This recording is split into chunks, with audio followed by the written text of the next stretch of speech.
A man plods along a narrow forest path lined with tall trees and green foliage. The man's head and shoulders are slightly bent forward. In his right hand, he carries 3 tree branches with leaves attached. He wears dark trousers, a gray knit vest over a long-sleeved blue work shirt, and a gray knit cap. Ed Eugene Carriere, Suquamish, 2023 NEA National Heritage Fellow, Indianola, Washington. There's quite a difference between a basket maker and a basket weaver. Ed sits on a porch. A basket weaver buys fibers already prepared. And uses a knife to strip one branch of its leaves. But the basket maker has to go out and collect the pieces to weave the basket with. Using only his hands, he splits the branch in half lengthwise. Indoors, shelves hold a myriad of other baskets, some with lids. When I was born, my mom was very, very young. So she just handed me over to my great-grandma, Julia Jacob. A black and white photo. Julia Jacob was, as far as I was concerned, the most wonderful lady that ever lived. The photo shows a stern-faced woman. She knew the language, the foods that we could collect up here and eat. She knew the basket weaving. Another photo of Ed as a boy. She would tell me to go out and collect the cedar limbs. Ed holds a round basket with tall sides in his lap. She used to tie this basket around my waist and tell me not to come back until it was full of huckleberries. And that's the basket, so this is at least 200 years old, yeah. He points to an old photo of the same basket. She just passed all that knowledge to me, not in a school way, but by doing and me observing and watching. Sitting indoors, Ed weaves the top rim of a basket. I bet you I've made at least 1,000 baskets. On the floor, an open weave basket about 8 feet long. A black cat scampers atop the basket. I was raised right here on this property that we've been filming on. The cat scurries inside the basket.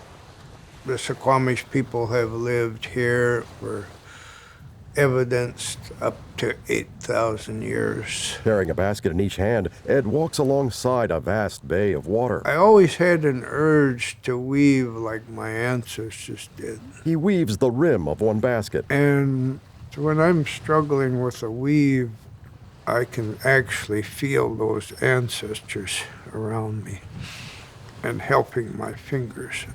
He holds one slim strip of wood in his mouth as he weaves. Releasing the wood from his lips, he continues to weave, eyes focused on his work. Oh my, it's unbelievable what happened to the Indian trust land in Indianola here. A sailboat appears as a small dot on the bay. Today, I have the only trust land on the waterfront of Indianola. Rising beyond the bay, a few tall buildings and a mountain peak. And then I have the only forest of trust lands in Indianola. Gray-haired Ed wears tall boots as he steps down the forest path. All the rest of it's gone. Using large pruning shears, he snaps a low branch off a cedar tree.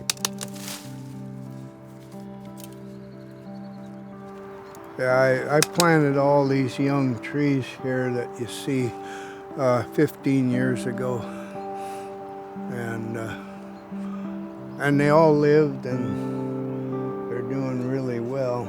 He runs one hand along a tree limb, then carries away a pile of long branches. When Julia passed away, I realized that if I don't weave these baskets, they're going to be completely gone. And that culture's going to be lost. Back home. This is just a small little miniature clam basket. A man and woman observe. You're taking your root and you're winding around the warp and coming.